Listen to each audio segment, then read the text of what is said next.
مرحبا أهلا النوادي.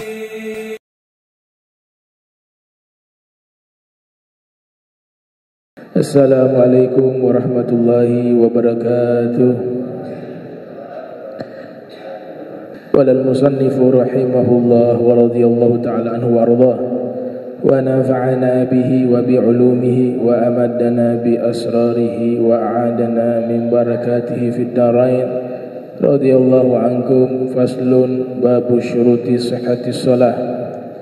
Ma'na syuruti sihhati shalah ay la tasihhu salatu illa idza tawaffarat hadhihi syurutu min bidayati salati hatta nihayatiha wa hiya sab'atun.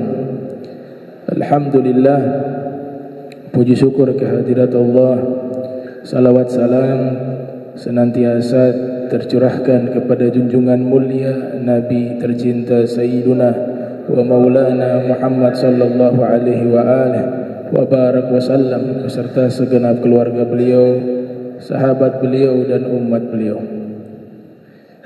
Bab syarat-syarat sahnya solat. Makna syarat-syarat sahnya solat yaitu solat tersebut tidak sah terkecuali syarat-syarat tersebut terpenuhi, mulai dari awal solat hingga akhirnya. Syarat-syarat solat hiya sab'atun, seluruhnya ada 7. Yang pertama, asyaratul awal dukhulul waqt, masuk waktu, syarat pertama. Jadi tidak mungkin kita bisa melaksanakan solat yang wajib 5 waktu, tidak bisa dinyatakan sah terkecuali jika sudah masuk waktu, dan waktunya itu diatur oleh Allah Subhanahu wa taala. Di dalam Al-Qur'an Allah Subhanahu wa taala berfirman, "Inna sholata kanat 'alal mu'minina kitaban mauquta."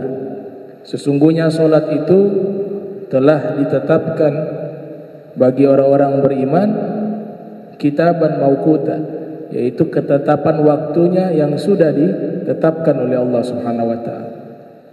Dan di dalam Al-Qur'an salat yang 5 waktu itu Allah isyaratkan secara terperinci, mulai dari salat subuh, salat zuhur, salat asar, salat maghrib, salat isya. Ada isyarat-isyarat di dalam Al-Quran terkait waktunya, dan itu sudah dibahas di pertemuan yang lalu-lalu. Kita sudah membahas tentang waktu-waktu salat. Dikatakan di sini, la tasihhu salatu illa ba'da dukhulil waqt. Tidak sah salat kecuali sudah masuk waktunya, yakinan, dengan yakin, au zonnan, atau dugaan, bil istihad, dengan yakin ataupun menduga. Para fuqaha membagi bahwa ada yang disebut wahmun. Wahmun itu 70% ragu, 30% yakin. Jadi kalau kita tidak mengetahui kapan masuk waktu, mungkin di tengah hutan atau di puncak gunung, tidak bawa jam dan seterusnya, kemudian langit ini ditutupi oleh awan misalnya, maka waktu sholat kita tidak bisa mengetahui dengan jam, dengan handphone misalnya. Pada saat itu harus beristihad, dan istihad itu dinyatakan kita sudah bisa menentukan ini waktunya sholat, itu harus dengan usaha, namanya al-istihad. Walaupun zonnan, waktu tersebut masih dinyatakan dugaan, ya, karena istihad. Kalau yakin, ya memang sudah ada waktunya. Tapi kalau beristihad karena tidak tahu waktu sholat kapan, dia sudah usaha mencari tahu, maka disebut dengan dugaan, zonnan. Yang paling di bawah namanya wahmun. Wahmun 70% ragu, 30% yakin. Ini masih belum bisa. Belum bisa dijadikan istihad untuk menetapkan masuk waktu sholat. Naik yang kedua namanya syak. Syak juga masih belum bisa. 50-50. Yakin 50, ragu 50% juga.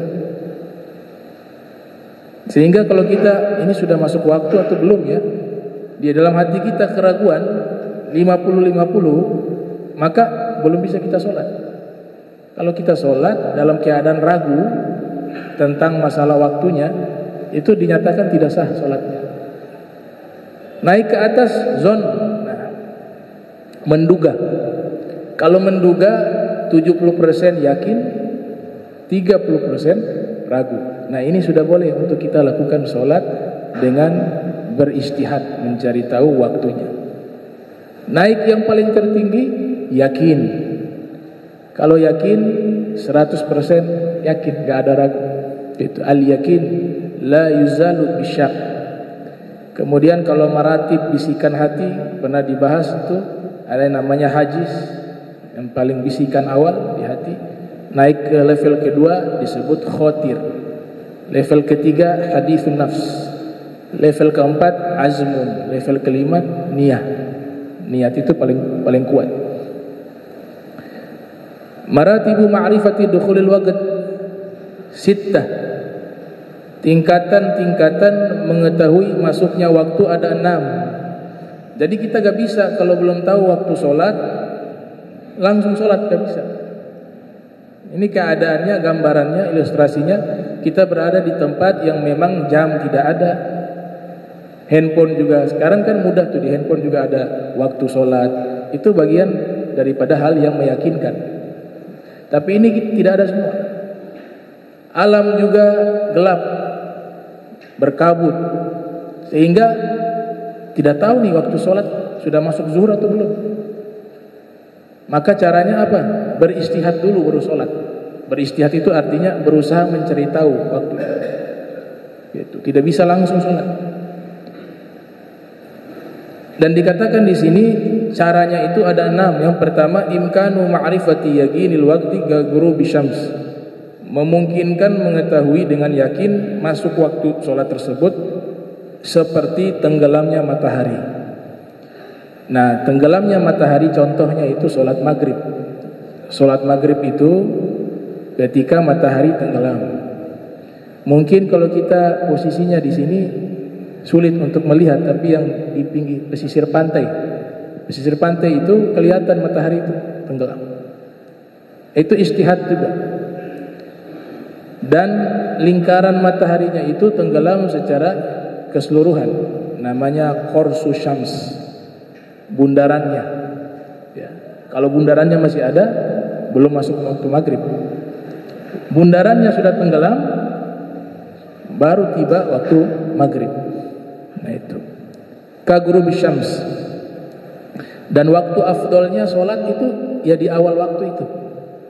Tiba awal waktu sholat itu disebut waktu fadilah atau waktu afdol. Ya, waktu afdol itu setiap waktu sholat yang berada di awal waktu itu disebut dengan waktu afdol, waktu terbaik untuk melaksanakan sholat. Wa fil hadis ya akhraja al-Imam al-Bukhari yang lahir 194 wafat 256 Hijriah, di dalam sahihnya itu ja'a rajulun ila Rasulillah, ada seseorang datang menemui Rasul, kemudian dia bertanya, ya Rasulullah, ayyu amal ahab illallah, ya, amalan apa yang paling Allah cinta, yang paling Allah suka, ya, atau kama qala sallallahu alaihi wasallam. Kemudian Nabi mengatakan as-sholatu li waqtiha, amalan yang paling Allah cinta itu sholat pada waktunya. Yang dimaksudkan sholat pada waktunya itu di awal waktu, ya, di awal waktu sholat. Tentu tidak langsung karena ada sunnah dulu. Maknanya di awal waktu bukan tiba masuk waktu kemudian langsung sholat, tidak. Tapi kita kerjakan juga sunnah qobliyah misalnya, atau sunnah yang lainnya tahiyatul masjid wa sunnatul wudu, setelah itu baru kita sholat. Nah, waktu sholat fardu itulah disebut waktu afdal. Kemudian ditanya lagi yang kedua apa ya Rasulullah? Kemudian Nabi mengatakan birrul walidain, berbakti kepada kedua orang tua. Tsumma ai, setelah itu apa wahai Rasul? Al jihadu fi sabilillah, ya, berjihad di jalan Allah Subhanahu wa taala. Jadi kita harus cari tahu berarti apa? Fenomena alamnya, tanda-tanda alam. Ya. Kita di tengah hutan, enggak tahu, enggak ada jam, tidak ada handphone misalnya. Maka kita ingin sholat, misalnya sholat zuhur. Pada waktu itu sholat zuhur, wajib cari tahu dulu matahari. Kalau sholat zuhur matahari persis di tengah, condong sedikit ke barat. Kita lihat matahari, oh ini di tengah, dia condong sedikit ke barat. Zawal, sudah saatnya saya sholat zuhur. Itu namanya ijtihad. Cuma masalahnya, problemnya pada waktu tersebut ditutup oleh awan. Kita mau sholat zuhur. Nah di situ ijtihad yang kedua, kalau memang alam tidak memungkinkan untuk kita mencari tahu waktu sholat, ada cara kedua, wujud mukhbirin an ilmin. Ada kawan kita ikut. Kawan kita ini sudah punya pengalaman dan terpercaya mengetahui waktu sholat. Ya. Kita lihat matahari sudah tertutup dengan awan. Ternyata kawan ini yang memang dengan dasar ilmu, dia mengetahui bahwa ini sekarang sudah waktu zuhur. Tahu dari mana? Saya ada belajar misalnya ilmu falak. Saya punya pengalaman biasa camping, pergi ke hutan, naik gunung. Ya waktu-waktu beginilah waktu zuhur. Maka kabarnya dia bisa dijadikan untuk penetapan waktu sholat. Ya. Kalau memang alam sudah tidak bisa memberikan petunjuk waktu sholat. Atau yang ketiga, nah, yang ketiga ini as-sa'atu al-mujarrabatu au al-mu'adzinu athiqatu fil ghaib. Ada waktu-waktu yang memang sudah biasa dialami, sudah pengalaman tadi. Dia sudah punya kebiasaan ya, bahwa dengan feeling dia yang kuat, ini sekarang waktu zuhur nih. Namanya as-sa'atul mujarrabah. Waktu-waktunya itu sudah biasa dia alami, sudah sering terjadi. Atau di satu perkampungan al-mu'adzinu athiqa fil ghaib. Ada muadzin yang memang sudah peka dengan waktu sholat, karena dia bertahun-tahun jadi muadzin. Dia sudah tahu ini sekarang zuhur nih, ini sekarang asar nih. Tuh, misalnya kalau tidak ada jam dan lain sebagainya yang membantu menentukan waktu. Atau yang keempat, imkanul istihadi minal basir bi hirfatin aw nahwiha, yaitu memungkinkan ijtihad orang yang bisa melihat dengan satu rutinitas pekerjaan atau lain sebagainya. Ada orang kan memang biasanya sudah rutinitas, dia punya pekerjaan itu sekalipun tanpa jam dia sudah tahu waktunya. Gitu. Oh ini jam sekian, ini biasanya sudah masuk waktu. Maka itu bisa jadi rujukan. Atau yang kelima, imkanul istihad minal a'ma bihirfatin aw nahwiha, yaitu memungkinkan beristihad dari orang yang buta bihirfah, dengan satu pekerjaan yang biasa dia lakukan, atau yang semisalnya an-nahwiha. Dan yang keenam at-taglid. Nah, yang keenam ini mengikuti orang setempat. Dia datang di satu daerah di perkampungan. Nih orang-orang ini sudah punya kebiasaan jam sekian, ya, waktu sekian mereka sholat zuhur, sholat asar. Di tempat tersebut tidak ada tuh jam, tidak ada handphone, tapi mereka sudah biasa sholat lima waktu seperti itu. Kita pendatang bisa taklid, mengikuti, gitu. Nah, yang penting jangan langsung sholat kalau tidak tahu waktu, harus ada ijtihad dulu. Cuma zaman sekarang alhamdulillah semua bisa tahu waktu sholat. Ya, dengan handphone juga sudah membantu ya. Ada aplikasi-aplikasi yang memang terpercaya, itu bisa digunakan. Gitu. Kemudian juga masjid di mana-mana. ya jadwal juga sudah diatur, ya namanya pakai menggunakan ilmu hisab, yang dimana 1 bulan penuh sudah ditentukan waktunya. Waktu sholat jam sekian, jam sekian. Cuma ini konteksnya orang yang tidak mendapati itu. Nah, mereka harus beristihad. Masail fi dukhulil waqt. Nah, sekarang masalah-masalah tentang masuknya waktu sholat. Lau hajama ala sholati bidun ijtihad fi dukhulil waqti fama hukmu sholatihi. Seandainya ada orang tidak tahu waktu sholat, tiba-tiba dia langsung sholat tanpa beristihad terlebih dahulu tentang masuknya waktu sholat, maka hukum sholatnya dirinci. Di sini dikatakan kalau itu dilakukan, la tasihhu sholatuhu, sholatnya itu tidak sah. Wa in waqa'at fil waqt, sekalipun kebetulan waktunya pas. Ya, ini di garis bawahi. Artinya dia tidak tahu waktu sholat itu kapan, langsung dia sholat tanpa beristihad, sekalipun waktu itu benar. Maka para fuqaha mengatakan sholatnya tidak sah. Kenapa? Karena pasti dia sholat dalam keadaan ragu, tidak yakin. Mana ada orang tidak tahu waktu sholat langsung bangun tidur langsung sholat. Oh ini sekarang sudah duhur. Kan tidak mungkin, pasti dia ragu tuh. Dia cari tahu ini sudah jam berapa ya. Biasanya begitu kalau gitu. Itu istihad tuh. Sudah jam berapa sekarang? Baru dia sholat. Li'adami jazmi bin niat, karena tidak ada keyakinan ketika dia sholat, tidak adanya keteguhan di dalam niat tersebut. Lau shalla ba'dal istihad thumma tabayyana annaha kharijul waqt fama hukmu sholatihi. Kemudian kasus yang kedua, seandainya ada seseorang sholat setelah beristihad, kemudian jelas bahwa sesungguhnya itu di luar waktu sholat. Nah, jadi dia tidak tahu nih waktu sholat ini kapan. Tahu-tahu dia berusaha mencerita waktu sholat. Selesai dia sholat, ya ternyata sholatnya itu belum masuk waktu. Belum masuk waktu. Dia mau sholat zuhur, padahal masih jam 11. Dia sudah beristihad. Tahu-tahu ada yang kasih kabar selesai sholat. Karena sholat apa? Sholat zuhur. Ini masih jam 11. Ini saya punya jaman. Nah, bagaimana sikapnya dia? Maka dirinci di sini. Idza waqa'at qabla dukhul waqt fatakunu qada'an in kanat alaihi faitah, ya. Wa illa waqa'at nafilah mudlaghah. Nah, jadi kalau dia melakukan sholat tersebut setelah dia beristihad, ya. Setelah dia beristihad ternyata istihadnya keliru.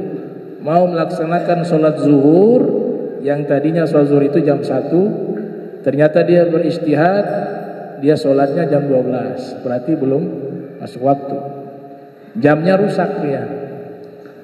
Nanti selesai sholat kawannya datang, ini lagi camping di tengah hutan. Kamu sholat apa? Sholat zuhur.